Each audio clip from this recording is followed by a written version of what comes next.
Hello everyone, artist সায়েন্সের another live ক্লাসে সবাইকে স্বাগতম। আজকে আমাদের ক্লাসটা হবে কারেন্ট ইলেকট্রিসিটি অর্থাৎ ফিজিক্স সেকেন্ড পার্টের থার্ড চ্যাপ্টারের পার্ট 2। আমরা গতদিন পার্ট 1 নিয়ে আলোচনা করেছিলাম, আজকে পার্ট 2 নিয়ে আলোচনা করব। তো প্রথমেই আমরা একটু দেখি যে কে কেমন লাইভে আসলো, সবাই আসছে কিনা।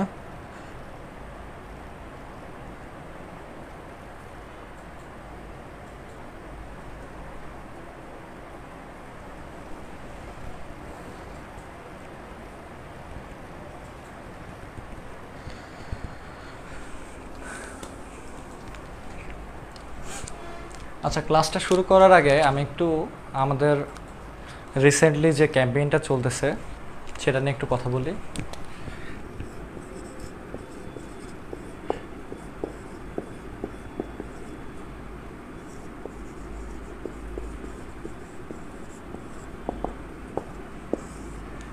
বেস্ট নোট চ্যালেঞ্জ, এটা নিয়ে অনেকেই আমার কনফিউশন আছে বা আমাকে অনেকেই ইনবক্স করতেছে যে ডিটেলসটা জানার জন্য। লাইভের মাধ্যমে আমি একটু বলে দিই। তো বেস্ট নোট চ্যালেঞ্জের মধ্যে আমরা মোটামুটি 15টা লাইভ ক্লাস রেখেছি, 15টি লাইভ ক্লাস রেখেছি। তো এরকম প্রত্যেক দিন আমাদের লাইভ ক্লাসগুলো চলতে থাকবে নেক্সট দিনগুলো। আর এই লাইভ ক্লাসের রুটিন আমাদের অলরেডি গ্রুপেই পোস্ট করা আছে।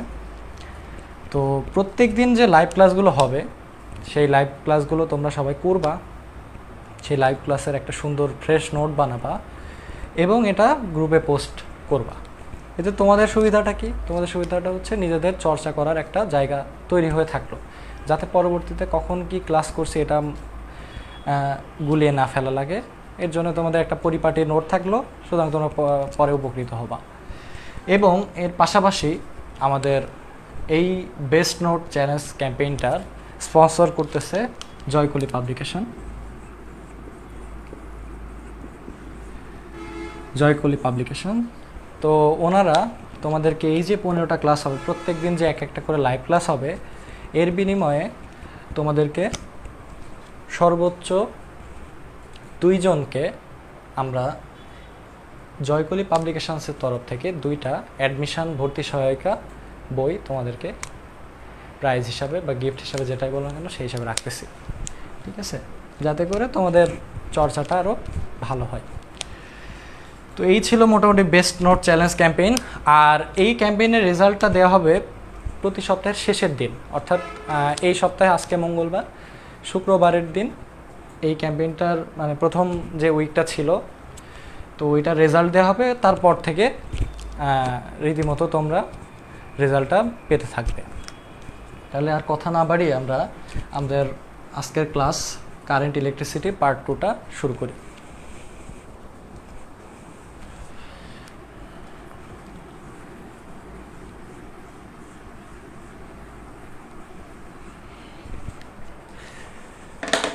আর একটু কথা আছে যে লাইভে তোমরা কি কোন জায়গা থেকে লাইভটা দেখতেছো একটু কমেন্টে জানাও, তাহলে একটু সুবিধা হবে যে আমরা কোন কোন জায়গা থেকে লাইভ দেখতেছি এটা জানতে পারবো। তাহলে আমাদের কারেন্ট ইলেকট্রিসিটি পার্ট 2। তো প্রথমে যে টপিকটা থাকবে সেটা হচ্ছে KVL অর্থাৎ কারশফস ভোল্টেজ ল। তো কারশফস ভোল্টেজ ল মেইনলি কখন ইউজ করা হয়, এটা আমাদের প্রথম প্রশ্ন, বা কেন ইউজ করা হয়। নর্মালি তো কারশফস ভোল্টেজ ল, কারশফস ল আর ওহমস ল দুইটাই তো সার্কিট সলিউশনের ক্ষেত্রে কাজে লাগে। তাহলে কখন আমরা ওহমস ল করব আর কখন কারশফস ভোল্টেজ ল করব, ঠিক আছে? এই প্রশ্নটা অনেকের সমস্যা হয়ে থাকে যে জানে না বা অনেকের ধারণা নেই। যাই হোক, তো কারশফের সূত্র তখনই ইউজ করা হবে যখন একটা কমপ্লেক্স সার্কিট দেওয়া হবে। সাপোজ আমরা বলে দিলাম এই একটা সার্কিট, এই একটা সিম্পল সার্কিট। তো একটা সিম্পল সার্কিটে বলতে পারছি কি যে এই 3টা রোধ আছে আমাদের সমান্তরালে, আর এই রোধ সমান্তরালে সলভ করার পরে এটা যেটা আছে সেটা হবে শ্রেণীতে। তো এটা ক্যালকুলেশন করলে আমরা যেটা পাবো সেটা ওহমের সূত্র দিয়ে আমরা সলভ করতে পারি ইজিলি, ঠিক আছে। কিন্তু আমরা কারশফের সূত্র কখন ইউজ করব?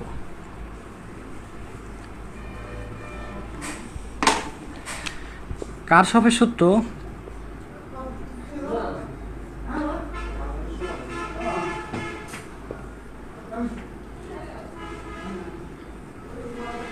এই সার্কিটের ক্ষেত্রে আমরা লক্ষ্য করি এখানে কিন্তু আমাদের ভোল্টেজ সোর্স 1 2 3 4 চারটা ভোল্টেজ সোর্স রয়েছে, পাশাপাশি আমাদের রেজিস্ট্যান্স রয়েছে কিন্তু অনেকগুলা। তো এই সার্কিটটা কিন্তু একটা কমপ্লেক্স সার্কিট, যেটাতে আমরা সিরিজ কানেক্টেড নাকি প্যারালাল কানেক্টেড এটা আমরা সচরাচর বুঝতে পারছি না।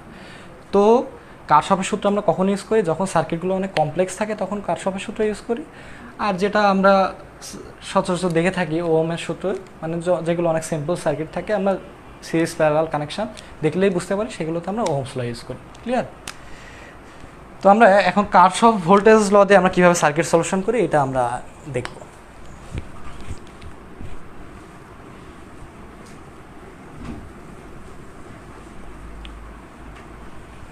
তো কারশফ ভোল্টেজ ল সার্কিট সলিউশনের ক্ষেত্রে অনেকে অনেক দ্বিধাদ্বন্দ্বে ভোগে। তো এই কমপ্লেক্সিটি দূর করার জন্য কয়েকটা টার্ম সম্পর্কে প্রথমে জেনে রাখা লাগবে। সাপোজ আমরা বলে দিলাম যে এখানে একটা ভোল্টেজ আছে 20 ভোল্টেজ, ঠিক আছে। এখানে একটা রেজিস্ট্যান্স আছে, এখানে আরেকটা ভোল্টেজ আছে, এটা আমরা সার্কিটটা শেষ করে দিলাম। তো এটা বলে দিলাম 10 ভোল্ট। তো এখন আমার প্রশ্ন হচ্ছে যে এখানে তো দুইটা সোর্স আছে, দুইটা ভোল্টেজ সোর্স আছে। তো সেক্ষেত্রে আমরা জানি কি ভোল্টেজের পজিটিভ প্রান্ত এটা, নেগেটিভ প্রান্ত এটা, এটা পজিটিভ এটা নেগেটিভ। তো কারেন্ট আসলে কোন দিকে যাবে? তো কারেন্ট যদি ভোল্টেজের পজিটিভ প্রান্ত এটা, তাহলে নিশ্চয়ই কারেন্ট পজিটিভ প্রান্ত থেকে নেগেটিভ প্রান্তের দিকে যায়, গত ক্লাসে আমরা বলেছি। আবার এখানেও কি পজিটিভ প্রান্ত থেকে নেগেটিভ প্রান্তের দিকেই যায়। তাহলে কি এটা হলো? এটা সাপোজ এটা একটা কারেন্ট, এটা আর একটা কারেন্ট, তাহলে কারেন্ট এই দিকেও যাচ্ছে আবার এই দিকেও যাচ্ছে, এটা কি হবে কখনো? না, এটা কিন্তু হবে না, কখনোই হবে না। ঠিক আছে, এটা কি হতে পারে? সর্বোচ্চ এটা হতে পারে কি, আমি আগেই বলছিলাম যে সার্কিট যখন কয়েকটা সোর্স বা এলিমেন্ট দেখতে পায় তখন সে সবার প্রথমে যখন সার্কিটটা শুরু হয় তখনই কিন্তু সে ক্যালকুলেশন করে রাখে যে এখানে তার মধ্যে দিয়ে আসলে কত ওহম রোধ যাচ্ছে, কত ভোল্টেজ ডিফারেন্স তৈরি হচ্ছে, সবার প্রথমে সার্কিটটা আগে ক্যালকুলেট করে রাখে। ঠিক আছে, তাহলে আমরা বলতে পারি যে এখানে 20 ভোল্ট আর এখানে ড্রপ হয়েছে কত 10 ভোল্ট। তাহলে আলটিমেটলি যেটা তুল্য ভোল্টেজ ডিফারেন্স যেটা বলা হয়, ইকুইভ্যালেন্ট ভোল্টেজ পটেনশিয়াল ডিফারেন্স যেটা, সেটা কিন্তু 10 ভোল্ট। অর্থাৎ 20 মাইনাস 10 করলে কত হবে? 10 ভোল্ট। তখন কিন্তু আর এই পার্টটুকু থাকবে না। এবার আমরা ইজিলি বলতে পারি যে কারেন্টটা এদিকে এদিকে এদিকে এদিকে এদিকে প্রবাহিত হবে। ঠিক আছে, তাহলে এই ছিল আমাদের একটা কথা। এখন অনেকের মনে হতে পারে যে কারেন্ট এই দিক দিয়ে গেল, কেন এই দিক দিয়ে গেল না? এখানেও তো একটা সোর্স ছিল, এই যে এরকম করে একটা সোর্স ছিল, এটা পজিটিভ এটা নেগেটিভ। তো এটা 20 ভোল্ট ছিল, এটা 10 ভোল্ট ছিল। হ্যাঁ, তুমি এটা ধরতেই পারো। সাপোজ বলে দিলে কি যে 10 মাইনাস 20, তাহলে কি ভোল্টেজের মানটা কি আসবে? -10 ভোল্ট। অর্থাৎ তুমি যে দিকটা ধরেছো সেটার অপোজিট দিক, অর্থাৎ কারেন্ট এই দিকে প্রবাহিত হচ্ছিল, তখন কি প্রবাহিত হবে কি এই দিকে, তখন কিন্তু এটা থাকবে না, এখানে -10 ভোল্ট হবে। তাহলে আমরা একটা জিনিস বুঝলাম কি, যে কারেন্টের ডিরেকশান আমি যে দিকেই ধরি না কেন, কারেন্টের ডিরেকশান আমি যে দিকেই ধরি না কেন, এটা ডাজেন্ট ফ্যাক্ট। কারেন্টের মান পজিটিভও আসতে পারে, কারেন্টের মান নেগেটিভও আসতে পারে। কারেন্টের মান পজিটিভ আসা মানে প্রচলিত যে দিকটা আসলেই ধরা হয় সেই দিকেই তুমি ধরেছো, যার কারণে তোমার মান আসছে পজিটিভ। নেগেটিভ মান আসা বলতে কি বোঝায়? যে তুমি যেই দিকে ধরেছো আর প্রচলিত যে দিকটা সেটা একটা অপরটার অপোজিট দিকে আছে, কিন্তু মান কিন্তু দুইটা কারেন্টের মানই সেম আসবে। সুতরাং কোনো একটা সার্কিটের কারেন্টের ডিরেকশান কোনটা তুমি ধরবা সেটা ডিপেন্ড করে সম্পূর্ণ তোমার উপরে। হয়তোবা সে একটা কারেন্ট পজিটিভ আসতে পারে অথবা নেগেটিভ আসতে পারে। ঠিক আছে, আচ্ছা, এইটা ছিল আমাদের একটা ভ্রান্ত ধারণা, এটা কনসেপ্টটা ক্লিয়ার হয়েছে আশা করি। আরেকটা যে প্রবলেম ছিল সেটা হচ্ছে যে আসলে কেভিএলটা কী জিনিস এটা তো আগে বুঝতে হবে। তো বলে দিলাম যে এখানে এই একটা সার্কিট, একটা ইজি সার্কিট, যেটা এটা সাপোজ 20 ভোল্ট সোর্সের ভোল্টেজ। তো প্রাথমিকভাবে এখানে ভোল্টেজ লস হয়েছে 10 ভোল্ট, বা বিভব পতন হয়েছে 10 ভোল্ট, আর এখানেও বিভব পতন হয়েছে 10 ভোল্ট। তাহলে তুমি কি বলতে পারছো? আশা করি এটা তো বোঝাই যাচ্ছে সহজে, যে বোঝা যাচ্ছে যে কি 20 ভোল্টটা লস হয়েছে, এই রেজিস্ট্যান্সের লস হয়েছে 10 ভোল্ট, এই রেজিস্ট্যান্সের লস হচ্ছে 10 ভোল্ট। তাহলে আমরা বলতে পারি না যে এটা সাপোজ এটা যদি VA হয়, এটা যদি VB হয়, আর এটা যদি টোটাল ভোল্টেজ V হয়, তাহলে আমরা লিখতে পারি না V is equals VA plus VB, লেখা যায়? তাহলে এইটা যদি আমরা এই পাশে নিয়ে আসি V minus VA minus VB, এটা ইকুয়ালস কি 0 লেখা যায় না? কারণ 20 মাইনাস 10 ইকুয়ালস 0। তাহলে আমরা কিন্তু অলমোস্ট কারশফস ভোল্টেজ ল কিন্তু বুঝে ফেলেছি। কি হবে? হবে হচ্ছে যে কোনো একটা ক্লোজড লুপে, আমরা লুপ কী জিনিস গত ক্লাসে বুঝেছি, কোনো একটা ক্লোজড লুপে তড়িৎ চালক শক্তি, এটা কি উৎস, তাহলে তড়িৎ চালক শক্তি এবং সবগুলো বিভবের বীজগণিতীয় সমষ্টি হবে 0। তাহলে কি বললাম? সোর্সের তড়িৎ চালক শক্তি এবং এদের বিভব পতন সময়, এখানে যে শুধুমাত্র দুইটা আছে বিধায় যে দুইটা হবে এরকম না, অসংখ্য ভোল্টেজ পতন থাকতে পারে। তাহলে সবগুলোর সমষ্টি, বীজগাণিতিক সমষ্টি কী হবে? 0। বীজগাণিতিক সমষ্টি কেন ভালো হয়েছে? ওই যে ডিরেকশন বললাম, একটা যদি আমার ধরা দিক আর কারেন্টের দিক যদি একই হয় তাহলে সেটা হবে পজিটিভ, আর আমার ধরা দিক আর কারেন্টের দিক যদি নেগেটিভ, মানে অপোজিট হয়, তাহলে হবে কি সেটা নেগেটিভ। ঠিক আছে, ক্লিয়ার? তাহলে আমরা কারশফস ভোল্টেজ ল অ্যাপ্লাই করা এবার শিখব, কেমন করে কারশফস ভোল্টেজ ল অ্যাপ্লাই করতে হয়।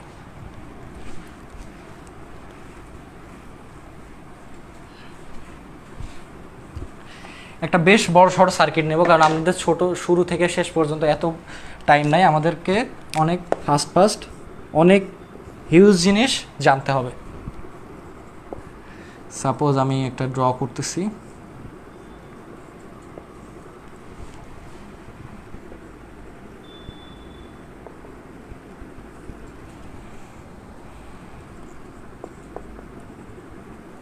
আমার মনে হয় না যে এর থেকে আর কোনো বড় সার্কিট হতে পারে, এটাই।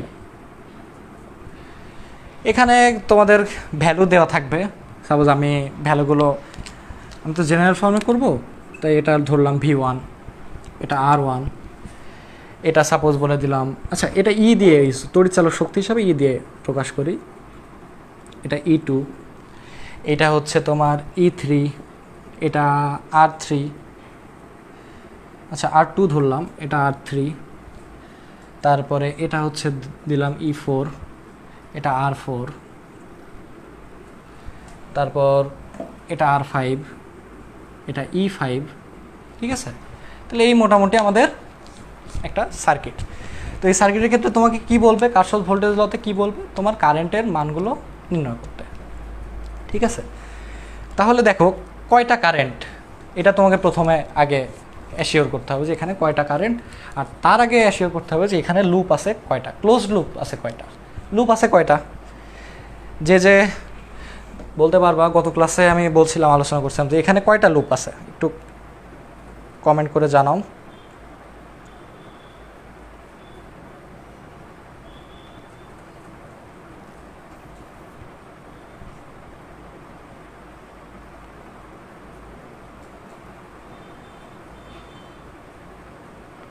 আচ্ছা, দুইটা, এখানে ক্লোজ লুপ আছে দুইটা। তাহলে এখানে বলে দিলাম এটা লুপ 1, এটা লুপ 2। ঠিক আছে, আর এখানে কারেন্ট কয় ধরনের, মানে কয়টা কারেন্ট হতে পারে? এই সোর্সের কারণে একটা কারেন্ট তৈরি হয়েছে, সাপোজ I, ক্লিয়ার? আচ্ছা I1 দিলাম, I1 তৈরি হয়েছে। কারেন্টটা তৈরি হওয়ার পরে এই কারেন্টটা আবার এই দিকে একটা ভাগে ভাগ হয়েছে, এই দিকে একটা ভাগে ভাগ হয়েছে। তাহলে ধরে নিলাম যে এই দিকে একটা ভাগে ভাগ হয়েছে। আমি আবারও বলছি যে কারেন্টের ডিরেকশান কিন্তু আমি ইচ্ছা মতো দিতে পারি, আমার এটা কোনো সমস্যা না। তাহলে এটা I2 দিলাম, এটা দিলাম হচ্ছে I3। ঠিক আছে, তো প্রথমত আমাদের কি কি জানা লাগলো? একটা হচ্ছে যে আমাদের এখানে লুপ আছে কয়টা? 2 নাম্বার হচ্ছে এখানে কারেন্ট কয়টা আছে এটা আমরা নির্ধারণ করে দিকটা বসিয়ে নিলাম। 3 নাম্বার পার্ট হচ্ছে আমাদের রোধগুলোতে যতগুলো রোধ আছে এখানে আমরা কারেন্টের দিক অনুসারে প্লাস মাইনাস বসিয়ে নেব। সবচেয়ে গুরুত্বপূর্ণ কথা যেটা সেটা হচ্ছে রোধের কোনো পজিটিভ নেগেটিভ প্রান্ত কিন্তু নাই, এটা সবসময় মনে রাখবে। রোধ একটা প্যাসিভ সার্কিট এলিমেন্ট এবং এটার কোনো ধনাত্মক ঋণাত্মক প্রান্ত নাই। এটা শুধুমাত্র ধরা হয় কারেন্ট যেহেতু এইদিকে প্রবেশ করতেছে তাই এটা পজিটিভ, এটা নেগেটিভ। কারেন্ট এইদিকে প্রবেশ করতেছে তাই এটা পজিটিভ, এটা নেগেটিভ প্রান্ত। আমাদের সার্কিট সলিউশনের ক্ষেত্রে কাজে লাগবে। তাহলে বলে দিলাম কি এটা পজিটিভ, এটা নেগেটিভ। এই দিক দিয়ে ঢুকতেছে তার মানে এটা পজিটিভ, এটা নেগেটিভ। আবার এই দিকে ঢুকতেছে তার মানে এটা পজিটিভ, এটা নেগেটিভ। আবার কারেন্ট এই দিক দিয়ে আসতেছে, পজিটিভ নেগেটিভ, পজিটিভ নেগেটিভ। আবারও বলছি রোধের কিন্তু নিজস্ব কোনো সাইন নাই, এটা সম্পূর্ণ নির্ভর করে কারেন্টের উপরে, ঠিক আছে। আর আমরা ভোল্টেজের ডিরেকশান তো জানি, মানে ভোল্টেজের কী কী প্রান্ত ইউজ করতে হয় এটা তো আমরা জানি। বড় প্রান্ত সেটাকে আমরা পজিটিভ ধরি, এটা নেগেটিভ। এটা পজিটিভ, এটা নেগেটিভ। এটা পজিটিভ, এটা নেগেটিভ। এটা পজিটিভ, এটা নেগেটিভ। এটা পজিটিভ, এটা নেগেটিভ। তাহলে জিনিসটা অনেক ঘিঞ্জি হয়ে গেল, কিন্তু আমরা কিন্তু লজিক্যালি এটা বুঝলাম যে প্রথমত কি করছি, লুপ দেখছি কয়টা আছে, 2টা। তারপর কারেন্ট অ্যাসাইন করছি I1, I2, I3। এর পরবর্তীবার রোধগুলো লিখছি, রোধের পজিটিভ নেগেটিভ প্রান্ত দিছি কার উপরে, কারেন্টের উপরে। আর আরেকটা কাজ ছিল কি যে ভোল্টেজের পজিটিভ নেগেটিভ প্রান্তগুলো আমরা বসিয়ে দিয়েছি। এরপরের কাজটা কি বললাম যে আমার যেটা তড়িৎচালক শক্তি এবং যেখানে যেখানে বিভব পতন হয়েছে তার বীজগাণিতিক সমষ্টি আমার কি হবে, 0 হবে। অর্থাৎ কি বলা যায় যে summation of V is equals 0। এটা আমাদের কারশফের ভোল্টেজ ল। তো সেই হিসাবে আমরা প্রথমে লুপ 1-এ কাজ করব, লুপ 2-তে কাজ করব। তো কিভাবে, এটা হচ্ছে যে তুমি এবার ওই যে বললাম প্রচলিত নিয়মের সাথে কারেন্টের নিয়ম তুমি যে কোনো দিকে ধরতে পারো। সাপোজ এটা আমি ধরলাম যে ঘড়ির কাঁটার বিপরীত দিক থেকে আমি ক্যালকুলেশন স্টার্ট করতেছি। এটাও ধরলাম কি ঘড়ির কাঁটার বিপরীত দিক থেকে আমি ক্যালকুলেশন স্টার্ট করতেছি। আচ্ছা, ঘড়ির কাঁটার বিপরীত দিক না, এটা ঘড়ির কাঁটার দিকে, এটা কিন্তু ঘড়ির কাঁটার দিকে ঘোরালাম, ঠিক আছে। আচ্ছা, তাহলে ধরলাম যে আমরা এই সাইড থেকে মানে একদম একটা কর্নার প্রান্ত থেকে আমরা ক্যালকুলেশন শুরু করব যে সামেশন V সমান 0, মানে আমরা এই লুপের ক্ষেত্রে যতগুলো ভোল্টেজ আছে তার বীজগাণিতিক সমষ্টি কী করব, 0 ধরব। তাহলে এই যে শুরুর দিকে আমরা যে শুরু করলাম, প্রথমে আমরা কোন পার্টটাকে পাইছি, নেগেটিভ প্রান্ত। তাহলে প্রথম ভোল্টেজটা আমাদের কি হবে, বীজগাণিতিক সমষ্টি যেহেতু পজিটিভ হলে সেখানে পজিটিভ বসাতে হবে, নেগেটিভ হলে সেখানে নেগেটিভ চিহ্ন বসাতে। তাহলে এখানে প্রথমে আমরা পাইছি কি নেগেটিভ সাইন। তাহলে আমরা লিখব কি -E1। তার আগে এখানে একটু লিখে রাখতে পারো যে অ্যাপ্লাইং KVL ইন, সাইন লেখা যেতে পারে ABCDEF। তাহলে তুমি প্রথম লুপে যেহেতু কাজ করতেছো তাহলে কি ABCDFA, ABCFA এই লুপটাতে তুমি প্রথমে কি পেয়েছো যে -E1। তারপরে দেখো পেয়েছো কি R1। তো R1 কি একটা ভোল্টেজ? অবশ্যই ভোল্টেজ না, ভোল্টেজ পতন মানে বিভব পতন যেটা করতে হবে সেটা কি সংশ্লিষ্ট কারেন্টের সাথে রোধ গুণফল করতে হবে, তাহলে তো আমরা ভোল্টেজ পাবো। V ইজ ইকুয়াল IR আমরা তো জানি। তাহলে এখন এটাকে পজিটিভ দিব নাকি নেগেটিভ দেব? I1 R1 তো বুঝলাম, পজিটিভ দিব না নেগেটিভ? অবশ্যই পজিটিভ দেবো, কারণ কি আমরা যাচ্ছি যে এদিকে প্রথম প্রান্তটা পাইছি কি পজিটিভ, তাহলে এখানে পজিটিভ সাইন। তারপরে আবার আমরা কি পাইছি, প্রথমে একদম শুরুতেই এই দিক দিয়ে যাচ্ছি যেহেতু আমরা এই যে এই দিক দিয়ে যাচ্ছি, তার মানে এই দিক দিয়ে যাচ্ছি, প্রথম প্রান্ত পেয়েছি কি পজিটিভ, তার মানে পজিটিভ E2, ঠিক আছে। তারপরে আবার এই দিক দিয়ে আসতেছি, এইদিকে এসে প্রথমে কি পেলাম R2 এবং এর সংশ্লিষ্ট কারেন্টটা কি I2। তাহলে আমরা পজিটিভ প্রান্ত I2 R2 লিখে দিলাম পজিটিভ হিসাবে। তারপর আবার নিচে আসতেছি, নিচে এসে কি পেয়েছি E3, কিন্তু পজিটিভ না নেগেটিভ? অবশ্যই পজিটিভ প্রান্ত, তাহলে E3। তাহলে এই যে এই লুপে আর কি কোনো কিছু আছে নাকি আমরা সব কিছুই ক্যালকুলেট করে ফেলেছি, বীজগাণিতিক সমষ্টি হিসাবে। সব কিছু কমপ্লিট না? তাহলে আমরা কি এটা ইকুয়ালস কি লিখতে পারি? 0। এটা আমাদের একটা লুপের কারশফ ভোল্টেজ ল অ্যাপ্লাই করা শেষ। এবার আমরা পরবর্তী দ্বিতীয় সেকেন্ড লুপের ক্ষেত্রে সাপোজ আমরা যে কোনো একটা প্রান্ত থেকে ধরতে পারি। ধরলাম যে এই প্রান্ত থেকে আমরা এইভাবে লুপ ওয়াইজ ঘুরতে থাকবো। তাহলে সেইভাবে আমাদের ইকুয়েশনটা কি দাঁড়ায়, যারা যারা পারবে তারা তারা লিখে একটা ছবি তুলে কমেন্টে পোস্ট করো, তাহলে আমি বুঝতে পারবো যে কারা কারা এই প্রথম ইকুয়েশনটা বুঝতে পারছো। ক্লিয়ার? আচ্ছা, তো এখন আমাদের পরবর্তী লুপের কাজ আমি করতে থাকবো, আর তোমরা খাতা এটা যারা যারা বুঝে গেছো তারা লিখে ফেলবে, আর যারা যারা বুঝতে পারো নি একটু অসুবিধা আছে তারা এইটা দেখলে আশা করি বুঝতে পারবে। তাহলে পরবর্তীবার অ্যাপ্লাইং কেভিএল কি লুপে হবে? স্বাভাবিকভাবে F C D E F, F C D E F. এই লুপের ক্ষেত্রে কি হবে? প্রথমে আমরা এখান থেকে যেহেতু শুরু করতেছি যাওয়া, সর্বপ্রথম কি ভোল্টেজ সোর্স পেয়েছি নেগেটিভ পার্ট, তাহলে -E3। ক্লিয়ার? তো এরপর আমরা যাচ্ছি ওপরের দিকে, কিন্তু আমরা যাচ্ছি এই দিকে, কিন্তু কারেন্ট আছে কি নিচের দিকে। তাহলে কারেন্টের দিক আর আমাদের ধরার দিক, রোটেশন ধরার দিক কি এক হবে? অবশ্যই এক হবে না। তাহলে অবশ্যই কিন্তু আমাদের নেগেটিভ প্রান্তটা চলে আসবে, মানে I2 × R2। নেগেটিভ কেন হলো বুঝতে পারছো? এইবার আমরা এই যে এই প্রান্ত আমাদের সব শেষ, এবার আমরা এই দিকে যাচ্ছি। দেখো আমাদের I3ও যেদিকে আমরা যাচ্ছিও সেই দিকে, R3ও সেই দিকে, তাহলে অবশ্যই পজিটিভ হবে I3 R3। তার পরবর্তীতে কি পেয়েছি? E4টা পজিটিভ প্রথমে, তাহলে E4 আমরা পজিটিভ বসিয়ে দিব, E4। তারপরে কি আছে?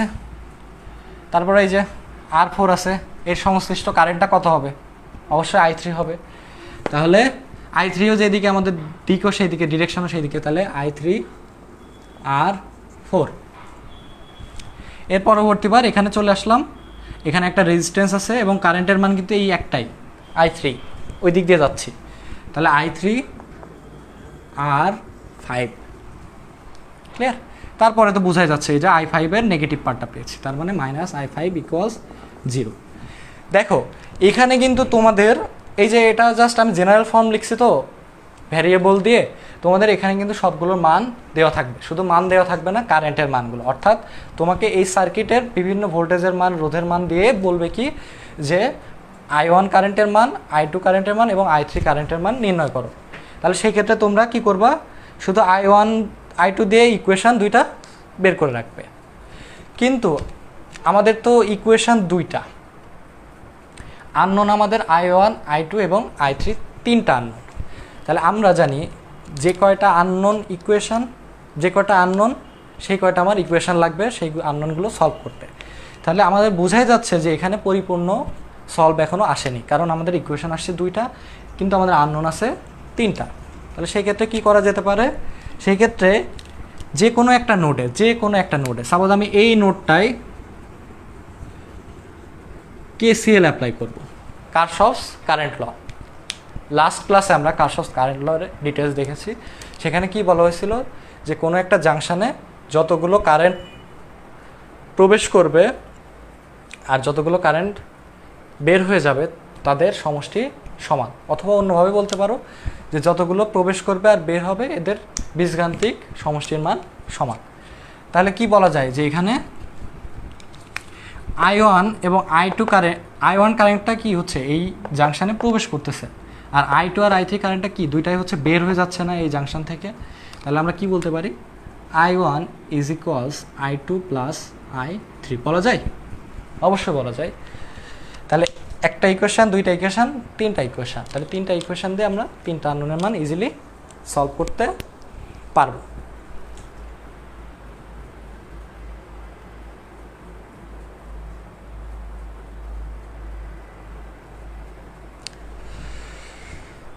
তাহলে যদি সবার জিনিসটা কারশফস ভোল্টেজ ল বোঝা যায়, বুঝতে পারো সহজেই, তাহলে এটা অবশ্যই তোমাদের জন্য অত্যন্ত কার্যকরী একটা ইকুয়েশান।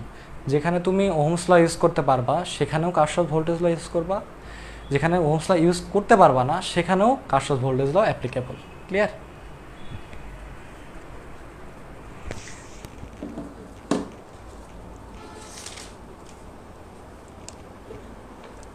তাহলে এখন আমরা মোটামুটি কারশফস ভোল্টেজ ল টপিকটাকে ক্লোজ করে দিয়ে আমরা সামনের দিকে অগ্রসর হই।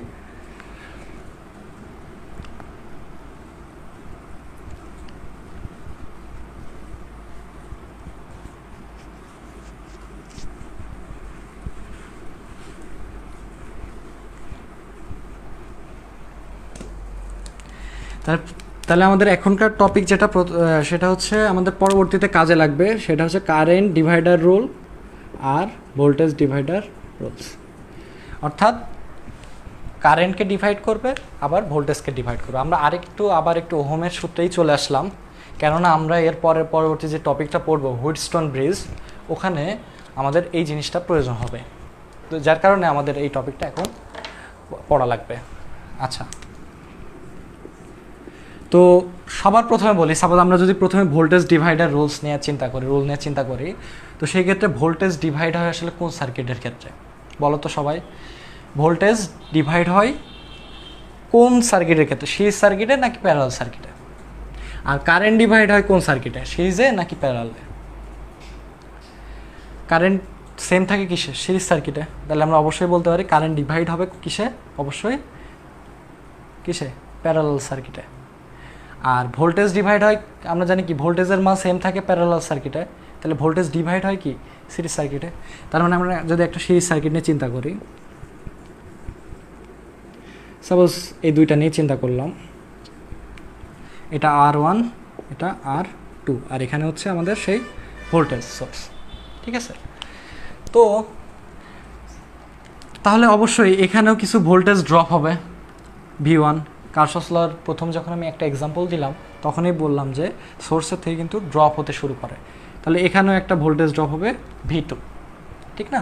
আবার এই দুইটা কিন্তু সমান হবে, এটা আমরা দেখছি। তো যাই হোক, আমাদের আলোচ্য বিষয় হচ্ছে V1 এর মানটা বের করা, V2 এর মানটা বের করা। আমরা কীভাবে বের করতে পারি? তো স্বাভাবিক জেনারেল ফর্ম যেটা V = IR, এটা আমরা কিন্তু জানি V = IR, অর্থাৎ V টোটাল। এটা কি V টোটাল না? তাহলে এটা কি টোটাল লিখতে পারি, টোটাল ভোল্টেজ সমান টোটাল কারেন্ট ইন্টু তুল্য রোধের মান। যেহেতু এটা সিরিজ সার্কিট তাহলে RS লিখলাম। তাহলে এখানে এই কারেন্টটাকেই বলতেছি আমরা এই I। তো আমাদের আসলে নির্ণয় করতে হবে কি V1 এর মান না? তাহলে V1 এর মান আমরা কীভাবে নির্ণয় করতে পারি? V1 = I / R1 লেখা যায়। কারণ কি কারেন্ট কিন্তু আমরা এখানে 1 দিলাম না, কারণ কারেন্ট কি সিরিজ সার্কিটের ক্ষেত্রে কারেন্টের মান সেম, ঠিক আছে? তাহলে কারেন্টের মান কিন্তু এখানেও যে কারেন্ট এখানেও সেই কারেন্ট, কারণ সিরিজ সার্কিটে কারেন্টের মানটা সেম। তাহলে এখান থেকে আমরা একটু আয়ের মানটা বের করে নিই, যেহেতু আমরা আয়ের মানটা বসাতে হবে। I = কি বলা যায়? V / RS। আয়ের মান বলা যায় কি? V / RS। আচ্ছা, আমি একটু ইকুয়েশনে ভুল লিখছি, V = IR হয়, কখনো V = I / R হয় না। আচ্ছা, তাহলে এখানে কি হবে? V = IR1, এটা ঠিক আছে। আচ্ছা, তাহলে I এর ভ্যালু যেটা ছিল সেটা আমরা বসিয়ে দেবো, V / RS, যেটা I এর ভ্যালুটা আর কি বসিয়ে দিলাম, ইন্টু R1। এটা যদি একটু সুন্দর করে সাজিয়ে লেখা যায় তাহলে কি লেখা যায়? R1 / RS into V। এই ভিটা আসলে কি টোটাল ভি না? টোটাল ভি, তাই না? আর এই ভিটা কি আসলে যেই রোধের ভোল্টেজ নির্ণয় করবো সেটার। তো এটা যদি আমি 1 এর জায়গায় X ধরি তাহলে এটাও কি হবে? X না? জেনারেল ফর্মে আমরা যেটা ধরতে পারি। তাহলে এখানে যদি আমরা X ধরি, এখানেও কি অবশ্যই X হবে না? তাহলে ভোল্টেজ ড্রপ এর মান কিসের উপরে নির্ভরশীল? যে রোধটা দিয়ে আমার ভোল্টেজের মান নির্ণয় করতে হবে সেটা ডিভাইডেড বাই টোটাল রোধ, অর্থাৎ এদের সমষ্টি, ইনটু টোটাল ভোল্টেজ অর্থাৎ সোর্সের ভোল্টেজ। এখানে যদি আমি একটা সাপোজ এখান থেকে একটা ম্যাথই বলে দিলাম যে এই ভোল্টেজের মান 30, এই ভোল্টেজের মান 10, এই ভোল্টেজের মান 5 ওহম, ভোল্টেজ বলছি রেজিস্ট্যান্সের মানগুলো, তাহলে এই যে এই Vx এর ভ্যালুটা কত হবে? Vx এর ভ্যালু কত হবে? Rx এর ভ্যালু, আর এক্সের ভ্যালু কত 10 ডিভাইডেড বাই আর এস এর ভ্যালু কত 10 প্লাস 5 অর্থাৎ 15 ইন্টু টোটাল ভোল্টেজ 30 ভোল্ট। তার মানে এটা কেটে গেল, এটা 2, অর্থাৎ আমরা ইজিলি 20 ভোল্ট বলতে পারি, মানে এর মধ্যে 20 ভোল্ট। তাহলে এটা কি নির্ণয় করার দরকার আছে? না, অবশ্যই না, কারণ এটা 30, এটা 20, এটা অবশ্যই 10 হবে।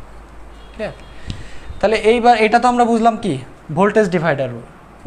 তাহলে এবার কারেন্ট ডিভাইডার রুল করতে গেলে কি অবশ্যই আমাদের সমান্তরাল মানে প্যারালাল সার্কিটের দিকে যেতে হবে।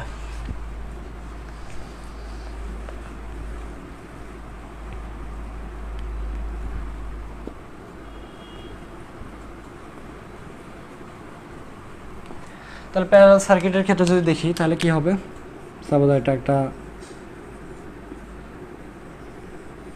এটা R1, এটা R2, এটা V, ক্লিয়ার? তো আমরা প্যারালাল সার্কিটের ক্ষেত্রে জানি কি এইখানেও যে ভোল্টেজ হবে এর অ্যাক্রসেও সেই ভোল্টেজ, এই অ্যাক্রসেও সেই সেম ভোল্টেজ, অর্থাৎ তাহলে ডিভাইড হবে কি কারেন্ট। তাহলে এটা I1 কারেন্ট, এটা I2 কারেন্ট, টোটাল কারেন্টটা কি আমাদের I। ঠিক আছে, তাহলে আমরা সেই ক্ষেত্রে লিখতে পারি কি যে V total is equals I into R P, তাই না? এটাই তো দাঁড়ায়। আর পি বলতে কি বোঝায়? তুল্য রোধ, এই R1 আর R2 এর তুল্য রোধ, যা আমরা প্রিভিয়াস ক্লাসে নির্ণয় করা শিখেছি। তাহলে আমাদের আসলে চেঞ্জটা কি, ভি কি কখনো চেঞ্জ হবে? ভি তো চেঞ্জ হবে না। তাহলে যদি আমরা I1 নির্ণয় করতে চাই তাহলে I এর পার্টটুকু চেঞ্জ হবে। তাহলে I1 ইজ ইকুয়ালস কি লেখা যায়? ভি ডিভাইডেড বাই R1, যেহেতু R1 এর নিয়ে চিন্তা করতেছি আমরা। তো এখানে ভি এর মানটা যেহেতু আনচেঞ্জড, এইখানেও আনচেঞ্জড, তাহলে IRP লেখা যায়, তাই না? IRP ডিভাইডেড বাই R1, এই যে ভি এর মানটা এখানে বসিয়ে দিলাম। তো এটা যদি একটু সাজিয়ে গুছিয়ে লেখা যায় যে RP divided by R1 into I total current, যেহেতু I আর এটা I এর ব্রাঞ্চ I1 এর। তাহলে এখানে যদি আমরা বুঝতে পারছি যে এই ব্রাঞ্চের কারেন্ট যদি আমরা নির্ণয় করতে হয় তাহলে প্রথমে আগে আমাদের তুল্য রোধটা বের করা লাগবে, ডিভাইডেড বাই যেই কারেন্ট যেই রোধের মধ্যে প্রবাহিত হবে সেই রোধে ভাগ করতে হবে ইন্টু টোটাল কারেন্ট। তাহলে IX ইকুয়ালস কি লেখা যায়? RP divided by RX। এখানে যত তুমি বসাতে পারো সেটা তোমার ব্যাপার, ক্লিয়ার? আচ্ছা, এটা কেন ইউজ করলাম? আমরা এখন হুইটস্টোন ব্রিজের দিকে যাব। এই অধ্যায়ের যদি মোস্ট কিছু ইম্পর্টেন্ট পার্ট টপিক থেকে থাকে হুইটস্টোন ব্রিজ তার মধ্যে অন্যতম। তো আচ্ছা, তো হুইটস্টোন ব্রিজের যে বৈশিষ্ট্য ছিল, প্রথমত এটাতে 5টা ওহম বা 5টা রোধ যুক্ত থাকবে। তো 5টার জায়গায় যদি 6টা থাকে, 7টা থাকে বা 4টা থাকে তখন কিন্তু এটা হুইটস্টোন ব্রিজ হবে না, ক্লিয়ার?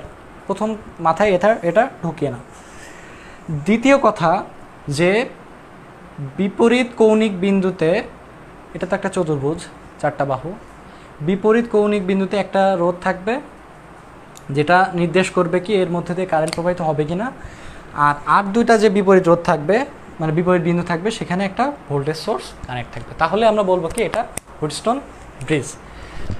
আচ্ছা, তো বললাম কি যে হুইটস্টোন ব্রিজের স্ট্রাকচারগুলো এইরকম হয়ে থাকে এবং তোমরা প্রত্যেকটা সার্কিটে খাতায় ড্র করে নাও, যাতে করে পরীক্ষার হলে তোমরা যে কোনো একটা দেখা হলে হতে পারে যে কোনো একটা সার্কিট তোমাদের পড়ে গেছে। তাহলে আমরা একটা প্রবলেম সলভ করব কি যে ব্যালান্সড হুইটস্টোন ব্রিজ, যেটাকে বলা হয় ভারসাম্য হুইটস্টোন ব্রিজ আর কি, যেখানে কি কাজ করা হয় যে তোমার এই পঞ্চম যে রোধটা, এই রোধের মধ্যে দিয়ে কারেন্ট প্রবাহিত হবে না। তাহলে IG কারেন্টটা যদি 0 হয় তাহলে অবশ্যই কি হয়ে যাবে? এই পার্টটুকু নাই হয়ে যাবে, এই পার্টটুকু আর থাকবে না, ঠিক না? এই পার্টটুকু আর থাকবে না। তাহলে আমরা ব্যালান্সড হুইটস্টোন ব্রিজের ফর্মে চলে আসলাম। তো ইকুয়েশনটা আসলে কিভাবে দাঁড় করায় সেটা হচ্ছে যে তোমার, আচ্ছা, যখন হুইটস্টোন ব্রিজটা ছিল, সাপোজ এখানে একটা গ্যালভানোমিটার, এটা কিন্তু একটা রেজিস্ট্যান্স, ঠিক আছে? গ্যালভানোমিটার করা হয়েছে যাতে করে এখানে কারেন্ট প্রবাহিত হয় কিনা সেটা নির্ণয় করার জন্য। তো সেই ক্ষেত্রে তোমরাই বলো যে এখান থেকে এই যে ভোল্টেজের কারণে কারেন্ট প্রবাহিত হচ্ছে, এই কারেন্টটা এইদিকে গেল, ঠিক আছে? তাহলে এই কারেন্ট এখানে সাপোজ এটা হচ্ছে আমার IP কারেন্ট প্রবাহিত হচ্ছে, এইটা হবে তোমার ধরে নিলাম IQ কারেন্ট, ঠিক না? এই দিকে ধরে নিলাম এটা আইআর কারেন্ট, আর এটা হচ্ছে আইএস কারেন্ট। ক্লিয়ার? তো তুমি একটা জিনিস চিন্তা করো, আমরা যদি ব্যালান্সড হুইটস্টোন ব্রিজ নিয়ে চিন্তা করি, তাহলে আইপি এই পাশটা কিন্তু, এই পার্টটা কিন্তু আর থাকবে না। কারণ কি, কারেন্টের মান যদি এদিকে না থাকে তাহলে এখানে কোনো রেজিস্ট্যান্স থাকবে না। তাহলে আইপি ইকুয়াল আইকিউ লেখা যায় কিনা? যদি আমরা বলতেছি ব্যালান্সড হুইটস্টোন ব্রিজ, এর মধ্যে দিয়ে কোনো কারেন্ট প্রবাহিত হবে না, তাহলে সেক্ষেত্রে আইপি ইজ ইকুয়ালস আইকিউ লেখা যায়। তাহলে আইপি ইজ ইকুয়াল, কারণ কি এটা একটা সিরিজ সার্কিট হয়ে যাবে। আর এই ক্ষেত্রেও দেখো ঠিক সেম জিনিস, এখানে যদি কারেন্ট প্রবাহিত না হয় তাহলে আমরা লিখতে পারি কি আইআর ইকুয়াল আই এস, এটা আমরা লিখতে পারি। এইবার খুব ইজিলি যদি সলভ করতে হয়, এর দুইটা প্রসেস আছে, একটা ওহমস ল দিয়েও এটা সলভ করা যায়, আবার কারশফস ল দিয়েও এটা সলভ করা যায়, কিন্তু কারশফ দিয়ে অনেক ইজিলি সলভ করা যায়। সাপোজ এটা একটা লুপ ধরলাম আমরা, এটা একটা লুপ ধরলাম, তাহলে কি বলতে পারছি আমরা, আইপি ইন্টু পি, যেহেতু ভোল্টেজ নিয়ে কাজ করবো, এটা রোধ আর এটা কারেন্ট, তাহলে আমরা কি জানি সবগুলো ভোল্টেজের বীজগাণিতিক সমষ্টি শূন্য হবে। তাহলে আইপি ইন্টু পি, তারপরে কি আছে, আই আর ইন্টু আর, এই দুটো সমান হবে না, ভোল্টেজটা সমান হবে না, কারণ কি প্যারালালি কানেক্টেড এরা। তাহলে কি এই ভোল্টেজ আর এই ভোল্টেজটা কি হবে, সমান হবে। বা তোমরা এইভাবেও চিন্তা করতে পারো, এটা তো আমি ওহমের সূত্র অনুযায়ী করলাম, কারশফের সূত্র কী হবে দেখো, জাস্ট আইপিপি, আমি এইদিকে যাচ্ছি, এবার এই দিক দিয়ে যাওয়ার পরে এই দিক দিয়ে আসতেছি, তাই না? কিন্তু আমার দিকটা এইদিকে, কিন্তু কারেন্টের দিক কিন্তু আবার নিচের দিকে, তার মানে আমি যে দিকটা ধরছি সেটা হচ্ছে এইদিকে যাচ্ছে, কারেন্ট যাচ্ছে অপোজিট দিকে, তাহলে এটা কি হবে, নেগেটিভ হবে অবশ্যই, এটা সমান 0, কারণ ভোল্টেজের সামেশনটা 0 হবে। তাহলে আমরা একই লাইন লিখতে পারি, IPP equals IR into R. তাহলে কি লেখা যায় আলটিমেটলি, যে I R divided by IP সমান পি ডিভাইডেড বাই আর, এটা লেখা যায়। একইভাবে আমরা এই দিক দিয়ে চিন্তা করি যদি, তাহলে কি ঘটতেছে, আই কিউ ইন, আবার হচ্ছে মাইনাস, কারণ কি আমরা এই দিক দিয়ে যাচ্ছি, কারণ আইএস কারেন্টটা যাচ্ছে কি অপোজিট দিকে, তাহলে মানে কি আইএস ইন্টু এস সমান 0। তাহলে একইভাবে লেখা যায় কি IS divided by I Q সমান কিউ ডিভাইডেড বাই এস, এটা লেখা যায়। তো এখন দেখো আইএস আর আইআর এটা সেম না, কারণ আমরা এই মধ্যে কারেন্টটা কি বলতেছি, আইজি কারেন্টটা কি বলতেছি 0। তাহলে আইএস ইকুয়ালস কি আইআর বলা যাবে, অবশ্যই বলা যাবে IS equal IR. I Q equal কি বলা যাবে, আই পি। তাহলে শুরুতেই এটা একটা হুইটস্টোন ব্রিজ, তো এখানে কি ধরা হয়েছে, এটা কারেন্টের মানগুলো অ্যাসাইন করা হয়েছে, এটা আইপি কারেন্ট, এটা আইকিউ কারেন্ট, এটা আইএস কারেন্ট, এটা আইআর কারেন্ট। কিন্তু আমরা করতেছি কি, ব্যালান্সড হুইটস্টোন ব্রিজের ক্ষেত্রে আমরা একটা ইকুয়েশন দাঁড় করাবো। তো ব্যালান্সড হুইটস্টোন ব্রিজের ক্ষেত্রে দেখা যাবে যে আমরা কি বললাম, এটার ক্যারেক্টারিস্টিক্সটা কি, যে আইজি কারেন্টটা 0 হবে, মানে এই দিক দিয়ে কোনো কারেন্ট প্রবাহিত যদি না হয়, তাহলে সেক্ষেত্রে কী লেখা যাবে, যে এইটা আর এইটা, এই রোধ আর এই রোধটা কি সিরিজে কানেক্টেড না, সুতরাং আমরা বলতে পারি সিরিজ কানেকশনের ক্ষেত্রে কারেন্টের মান সেম হয়, অর্থাৎ আইপি কারেন্ট সমান আইকিউ কারেন্ট। আবার সেমভাবে আইআর কারেন্ট সমান আইএস কারেন্ট। তো আমরা জাস্ট এই দুইটা লুপে কারশফের ভোল্টেজ লটা অ্যাপ্লাই করব। কিভাবে, সংশ্লিষ্ট ভোল্টেজের গাণিতিক সমষ্টি 0। তাহলে আইপি ইন্টু পি, এই ভোল্টেজটা পজিটিভ, কারণ এই দিক দিয়ে যাচ্ছে, আমি ডিরেকশান দিছি এইদিকে, আমার কারেন্টের দিকেও এইদিকে। আবার এই দিকে এসে দেখতেছি আমার রোটেশন হচ্ছে এই দিকে, কিন্তু কারেন্ট যাচ্ছে আমার এইদিকে, তার মানে আমাদের ডিরেকশানটা কিন্তু অপোজিট দিক। এখানে আমরা এটা নেগেটিভ চিহ্ন দিয়ে আইআর ইন্টু আর সমান 0 লিখতে পারি, বীজগাণিতিক সমষ্টি যেহেতু 0। তাহলে এখান থেকে লেখা যায় এটা আইপি ইকুয়াল পি, এখান থেকে আমরা একটা রিলেশনে আসি, IR divided by IP equal P divided by R. আবার এখানে কি হয়, যে আইকিউ ইন্টু কিউ আমরা এই দিক দিয়ে রোটেট করতেছি, আবার দিকও আইকিউ দিকও একই দিকে, এর কারণে পজিটিভ, কিন্তু আইএসের দিকটা কিন্তু আমাদের দিকের নেগেটিভ, উল্টা দিক, তার মানে আমরা লিখতেছি কি এটা নেগেটিভ। তাহলে এই সেম রেশিওটা কি আসে, আমাদের রেশিওটা আসে হচ্ছে আইএস ডিভাইডেড বাই আইকিউ সমান কিউ ডিভাইডেড বাই এস। কিন্তু আমরা উপরেই এটা জানি, যেহেতু এই পার্টটুকু 0, সুতরাং এটা সিরিজ আর কারেন্টটা সেম হয় সিরিজ সার্কিটে, তাহলে আইএস ইকুয়াল আইআর। তাহলে এখানে আমরা লিখতে পারি কি আর এখানে আই কিউ এর বদলে লিখতে পারি কি আই পি। কেন এটা লিখলাম? কারণ আমরা এই রিলেশনের সাথে এই রিলেশনটা একটা রিলেশন তৈরি করতে যাচ্ছি। তাহলে বাম পক্ষ আর বাম পক্ষ যদি সমান হয় তাহলে অবশ্যই ডান পক্ষ আর ডান পক্ষটা সেম হবে। তাহলে সেক্ষেত্রে লেখা যায় কি পি ডিভাইডেড, তাহলে নতুন করে একটু লিখে রাখি যেটা আমাদের খুবই কাজে লাগবে ব্যালেন্সড হুইটস্টোন ব্রিজের ক্ষেত্রে, P divided by R is equals Q divided by S. বা এটাকে যদি খুব ইজিলি লেখা যায় সেটা হবে কি যে P divided by Q is equals R divided by S. অর্থাৎ আমরা যদি কোনো ব্যালেন্সড সার্কিট বা যদি আমাকে বলে যে এই হুইটস্টোন ব্রিজটা ভারসাম্য হতে গেলে আমার কী শর্ত মেনটেন করা লাগবে, সেটা হবে কি পি ডিভাইডেড বাই কিউ।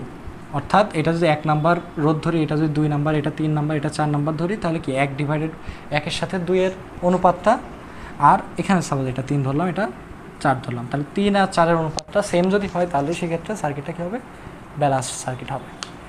এখন আমরা একটা প্রবলেম দেখব। প্রবলেমটা খুবই সহজ।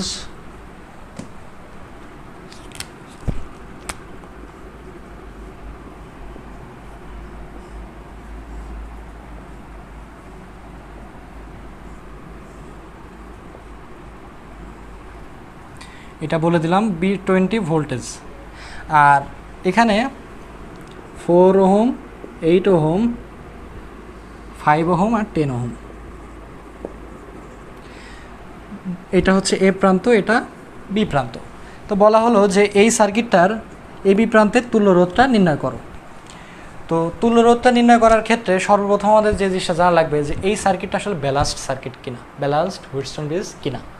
তো ব্যালেন্সড হুইটস্টোন ব্রিজ কিনা এটা নির্ণয় করতে গেলে আমাদের কি এইটার এটার ratio 4 divided by 8 equal 5 divided by 10, দুইটা রেশিও কি হাফ না? সুতরাং আমাদের রেশিও সেম, তার কারণে আমরা বলতে পারি এটা কি একটা ভারসাম্য হুইটস্টোন ব্রিজ। তো সেক্ষেত্রে কি এই দিক দিয়ে অবশ্যই কি কারেন্ট ফ্লো হবে না, স্বাভাবিক। তাহলে এটা একটা সিরিজ সার্কিট, এটা একটা সিরিজ সার্কিট, আবার এটার সাথে এটা কি হবে, প্যারালালি কানেক্টেড। তাহলে কি এটাকে রিড্র করলে কেমন আসে, একদম সিম্পলিফাই করলে এরকম একটা সার্কিট আসে, যেটা 4 আর 8 শ্রেণীতে করলে এটা 12 ওহম, আর 5 আর 10 শ্রেণীতে করলে এটা কী হবে 15 ওহম। তাহলে এটা যেহেতু প্যারালালি কানেক্টেড, তাহলে আমরা কি করতে পারি 12 ইনভার্স প্লাস 15 ইনভার্স এর ইনভার্স। এটা করলে যে মানটা আসে সেটা হচ্ছে, এটা যদি ক্যালকুলেটারে সলভ করা হয় তাহলে যে মানটা আসবে সেটা হচ্ছে 6.67 ওহম। ঠিক আছে? আচ্ছা, কিন্তু আমাদের চেয়েছে সাপোজ এটা বললো যে রোধের কারেন্টগুলো নির্ণয় করতে। সাপোজ এটা I1 কারেন্ট, এটা I2 কারেন্ট, তাহলে এটা হচ্ছে আমাদের I1 কারেন্ট, এটা হচ্ছে আমাদের I2 কারেন্ট। এই কারেন্টের মানটা নির্ণয় করতে হবে। তো কারেন্টের মান নির্ণয় করতে গেলে এটা অবশ্যই প্যারালাল সার্কিট, আর প্যারালাল সার্কিটের ক্ষেত্রে কারেন্টের মান নির্ণয় করতে গেলে আমরা একটু আগে টপিক একটা পড়লাম current divider rule. Current divider রুলটা কী ছিল, IX ইকুয়ালস RP তুল্যরোধ ডিভাইডেড বাই RX, যে এটার স্বরোধ ইন্টু I টোটাল। তাহলে I টোটাল কিন্তু আমাদের এখনও নির্ণয় করা হয়নি। I টোটাল নির্ণয় করতে গেলে কি লাগবে, আমরা জানি V ইজ ইকুয়ালস IRP। তো V এর মান আছে 20, I এর মানটা আমরা জানি না, এটার মান 6.67। তাহলে I এর মানটা নির্ণয় করতে এটা আসলে এটা ক্যালকুলেশন করলে আসবে 3 অ্যাম্পিয়ার। তাহলে এখানে বলা যায় কি RP এর মান আমরা জানি, এটা 1 এর মান যদি নির্ণয় করতে চাই তাহলে এটা হবে কি, এটা 1, এটাও 1।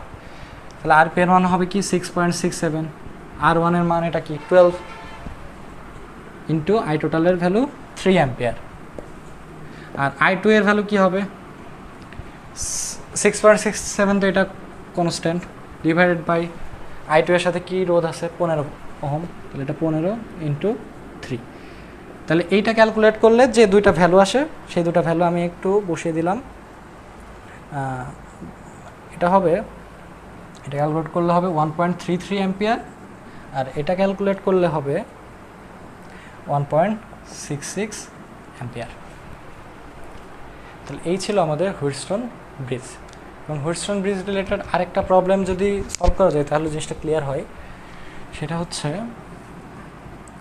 সাপোজ হুইটস্টোন ব্রিজ আমি চেঞ্জ করলাম না, যেটা আছে সেটাই করে দিলাম।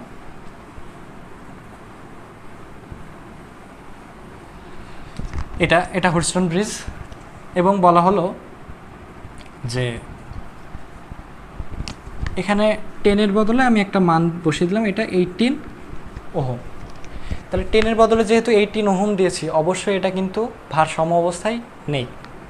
তাহলে আমার প্রশ্ন হচ্ছে, এটা যদি ভারসাম্য হতে হয়, ব্যালান্স হতে হয়,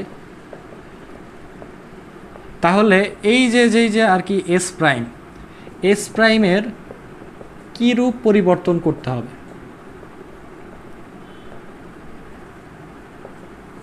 স্বাভাবিকভাবেই আমাদের ভারসাম্য অবস্থায় নেই, কারণ আমরা বুঝে গিয়েছি, কারণ এখানে যদি 10 ওহম থাকতো তাহলে এটা রেশিওটা সেম থাকতো, এটা রেশিও সেম থাকতো। তাহলে আমরা বসিয়ে দেখি যে আমাদের আসলে এসের ভ্যালুটা কত হলে আমাদের ভারসাম্যটা হবে। তাহলে 4/8 ইকুয়ালস 5/s, মানে এটা হলেই তো আমাদের ভারসাম্যটা হতো। তাহলে এসের ভ্যালুটা কত হবে? 10 ওহম, যেটা আমরা একটু আগেই মুছে দিয়েছি। তাহলে আমাদের তুল্য রোধের মানটা হতে হতো কত? 10, কিন্তু আমাদের আছে কত? 18। তাহলে আমাদের রোধটা কী হয়, কমাতে হবে নাকি বাড়াতে হবে? অবশ্যই কমাতে হবে। এবং আমরা আমাদের আগের নলেজ থেকেই জানি, তুল্য রোধের মান বাড়াতে গেলে আমাদের রোধগুলো সিরিজ কানেক্টেড করা লাগে সিরিজে। আর যে তুল্য রোধের মান কমাতে হবে, 18 থেকে 10-এ নিয়ে আসতে হবে, তাহলে অবশ্যই কী করতে হবে? প্যারালালি কানেক্টেড করা লাগবে। তো এইটা আমাদের তুল্য রোধ, আর এইটার মান আমরা জানি। তাহলে সেই হিসাবে লেখা যায় কি, 1 তুল্য রোধ equals 1/s1 + 1/s prime. S প্রাইমের ভ্যালু আমাদের দেওয়া আছে, এসের ভ্যালু আমাদের দেওয়া আছে। তাহলে আমরা লিখতে পারি কি 1/10 - 1/18 ইকুয়াল 1/s1। তাহলে এখান থেকে এস এর মান যেটা হবে সেটা অ্যান্সার করে বলতে হবে কি, যে এই তুল্য রোধটা আমরা যদি প্যারালালি কানেক্টেড করি, তাহলে অবশ্যই এটা 10 ওহম হয়ে যাবে, যার ফলে আমরা ব্যালান্সড হুইটস্টোন ব্রিজটা পাবো। ক্লিয়ার? Thank you.